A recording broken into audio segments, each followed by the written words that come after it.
Hey guys, welcome to another sound design tutorial video. In this video we've got the Blofeld again, and we're going to be designing sort of a pad sound using wavetables, and it's going to sound something like this. Let's get started.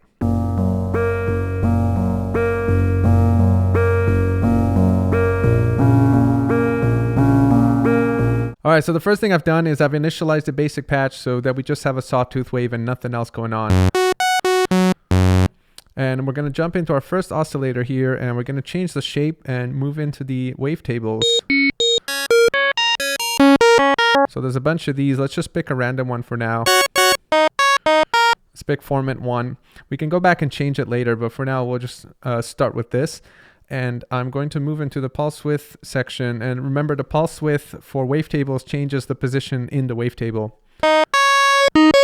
So one cool thing you can do is you can modulate the wavetable using an LFO, which is kind of standard, but you can also modulate it with an envelope. So let's set the modulation to envelope 3 so that as we press the key, it'll kind of scan the wavetable in some way. The pulse width source, and pick envelope 3 here. And then we're going to bring up the amount, and then we're going to jump over to, we can edit envelope 3 here. Sort of scanning through the wavetable using this shape that we defined here. So if we go back, we can kind of massage this and change the pulse width. So you get this kind of ooh-ah kind of sound. And then we can, of course, change our amp envelope to get more of a paddish sound. But before we do that, let's add a second oscillator. And we're going to pick another wavetable as well. Maybe a different one this time. And let's move it down 1 octave lower than the first oscillator. And then let's move to LFO2 properties, and we can change the speed and the type of the LFO.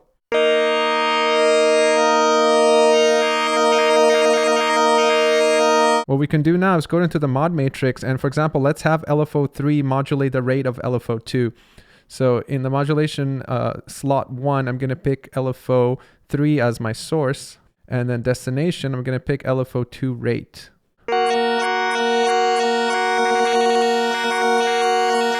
And so now we can also go and control LFO3 here.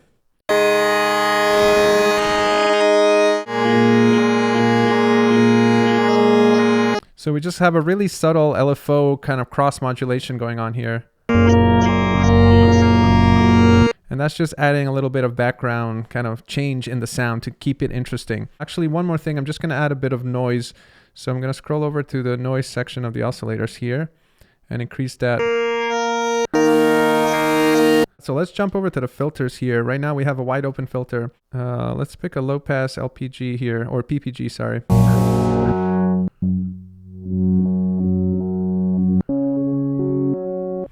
And we're going to increase our envelope velocity. And then let's move over to our amp section. So we have both the filter envelope and then let's move to our amp envelope finally and turn that into more of a pad sound by decreasing the attack time and increasing the release. Go back to our filter envelope. And one interesting thing we can do is run, since we have 2 oscillators, we can run one through one filter and another to a different filter. And then we can pan the filters left and right so that we have more of a stereo image going. So let's do that now. I'm going to go back to my oscillator 1 here, and you can see the balance here is all the way to filter 1. So I'm going to keep that like that. And then for oscillator 2, we're going to switch the balance all the way to filter 2. And right now our filter 2, we haven't defined it yet. It's just a wide open thing. So just to keep it sort of different, I guess, let's make this one more of a high pass. And close the cutoff.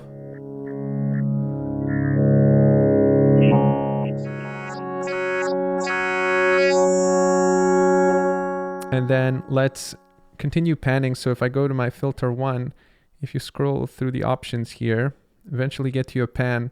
So I'm going to pan the first filter to the left a little bit, and we'll go to the second filter and pan that one to the right a little bit.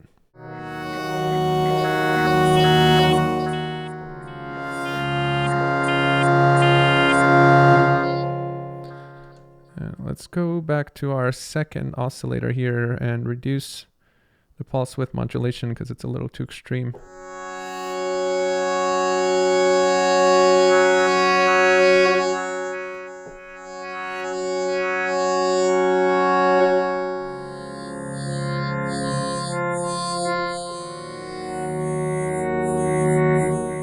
And then let's add a little bit of reverb just to help with the ambiance of the sound here.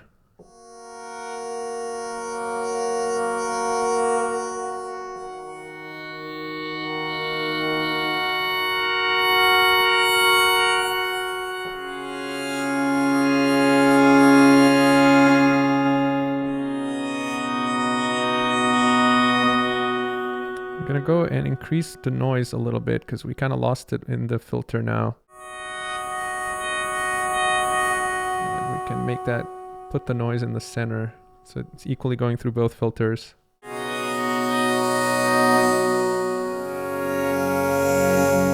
Actually, let's move it through the left filter, the low pass filter.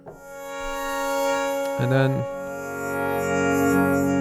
one interesting thing we can do for performance is bind the release velocity to the cutoff frequency of the low pass filter. And what the release velocity is, it's effectively how quickly you let go of a key. So we can make it so that when we let go of the key, we get sort of a more percussive open sound. So the way to achieve that is again through the mod matrix. So in the mod matrix, we've already used up the first slot. So let's move over to the second slot. I'm gonna pick release velocity here, which if you scroll down, and then for the destination, I'm going to pick the cutoff frequency of the first filter, which is our low pass filter, if you remember. And then I'm going to go to the amount and increase that.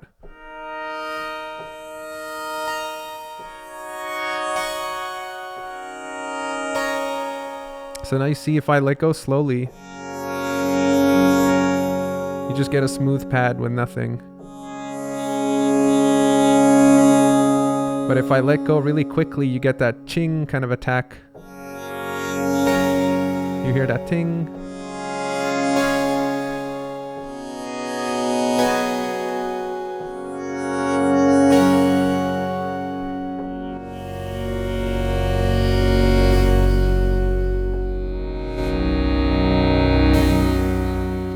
So it just adds you, or it gives you another sort of expressive way to play the patch.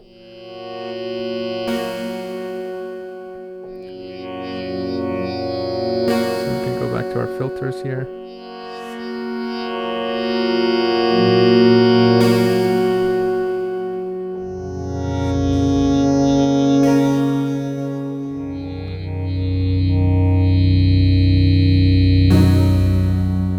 So now that I've lowered the cutoff, the effect is a little too crazy, so let's bring down the amount a little bit.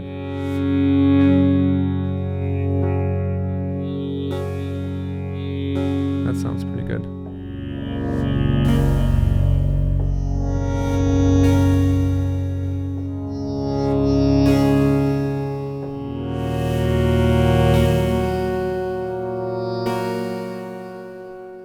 And one cool thing now is that once we've set up our patch, we can go back and change the actual wavetable that we're using, and we'll get kind of different sounds that way.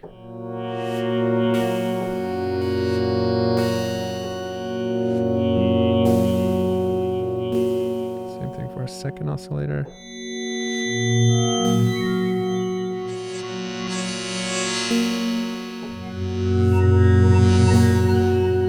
Let's change the second filter to be low pass as well.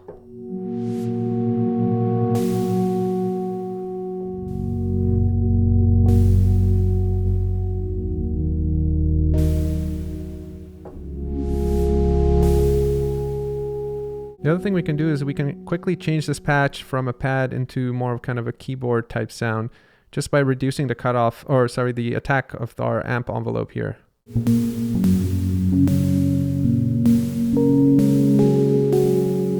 We get this interesting sound as well because our release velocity is opening the filter as well. So you get kind of like a double percussive sound.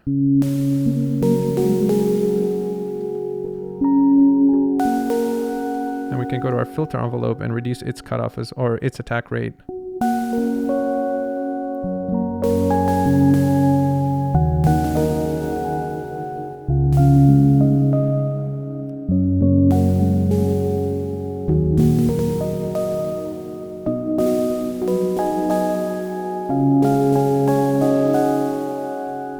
So you get this patch that's really fun to play because you almost get these unexpected sounds. You're kind of playing melodies normally, but then if you release some keys too quickly, you get another attack almost. So you get these like double sounds.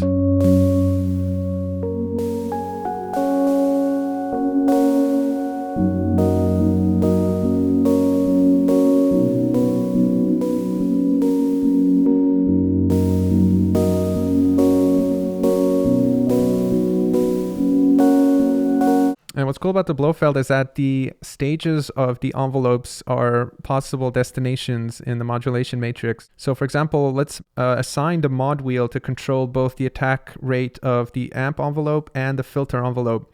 That way the mod wheel will allow us to switch from a pad sound to more of a kind of percussive sound. And then if we go to our mod matrix, so we have 16 slots available. So far we've only used the first 2. So we have plenty more to go. So let's go to slot 3, which has nothing assigned. So I'm going to pick mod wheel as my source. And then for the destination, I'm going to go to filter envelope attack rate, then increase the amount. So I'm going to leave it at 45. And then we're going to go to modulation slot number 4. And we're going to do the same thing for the amp envelope. So I'm going to go to the mod wheel again. And this time I'm going to pick the amp envelope attack rate. Change the amount. And so now when we bring the mod wheel down, if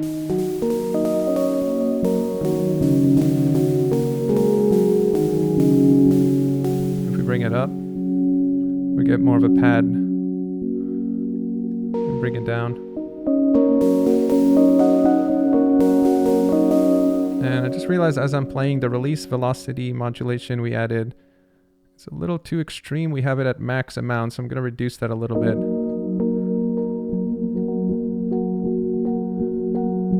That's much more subtle.